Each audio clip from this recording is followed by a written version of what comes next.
be showing you what's in my bag. So, magiging bag grade muna ang aking ipopost ngayon kasi wala talaga akong maisip kung pwede kong ipost. Kaya, ito na lang ang gagawin ko. So, tara na. Let's go! So, ito nga pala ang bag ko. So, trolley siya.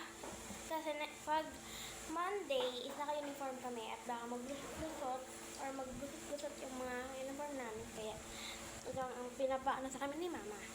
So, una, mayroon akong envelope. Nakalagay dito yung sa TLE naming mga menu-menu at mga function icon. Comment nyo nga guys kung napag-aralan nyo na yun. Next, meron naman akong 8 notebooks total. Pero 9 to kasi may papel. Meron akong Filipino. Meron din akong Science. Meron din akong GMRC. Meron din akong English. Meron din akong MAPE. And last is, meron pa pala. TLE and last is Makabansa or 80. And 1 pad of paper. Next, meron din ako, pinapadala din kaming dictionary sa English teacher namin. Yan yung ginagamit namin. Then, sa aking second pocket, meron naman akong pencil case na Kuromi. Baka naman po sabihin niya puro Kuromi ang gamit ko.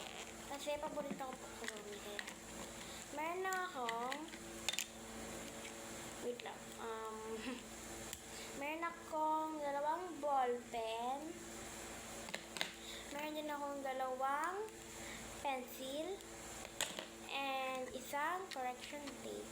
Pangatlo ko na tong correction tape. Kasi madami po kami ginasulat. And ball pen na kami kaya palagi ako nagkakamali. Meron din ako isa pang pouch ng mga iba pang gamit na kinakailangan ko sa school. Meron akong eraser sa whiteboard. At pinapadala na ako ni Mama ng 2 marker para may extra akong isa pag nawalang ink ang isa. Yes, kasi medyo mano ako sa gamit ko. Minsan naman, meron kaming gunting. Minsan. And meron din akong isang ruler na Kuromi. Sharpener. Eraser. And meron din akong 3 marker. Pero pang drawing ko lang po ito. Kaya kaya ko ulit siya guys para mabilis. Next. Sorry guys, sorry. Medyo malaki kasi.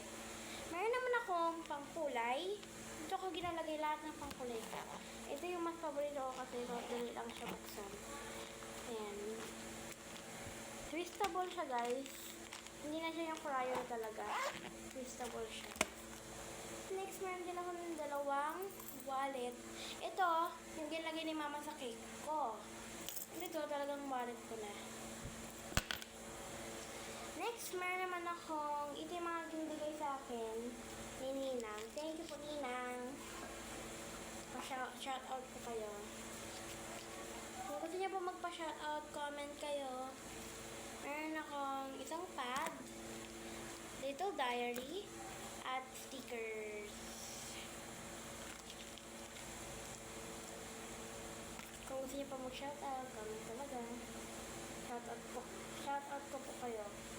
Next, sa aking third pocket, meron akong panyo. Pag pinapawisan ako. Meron din akong alcohol.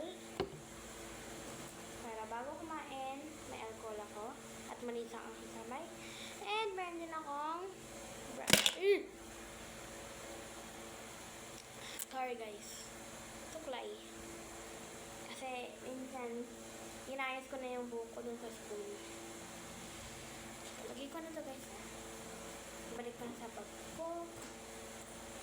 And then, ito yung mga regalo sa akin. Nag-start nga po pala ako kahapon mag-vlog guys, kaya kung gusto niyo po makita, comment!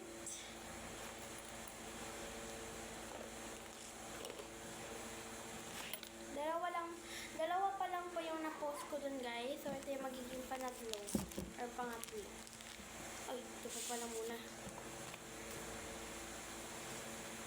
And then, my notebooks.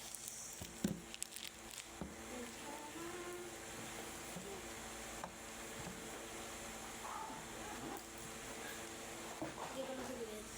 And yun na nga pala guys. So, thank you for watching and that's all. Bye-bye.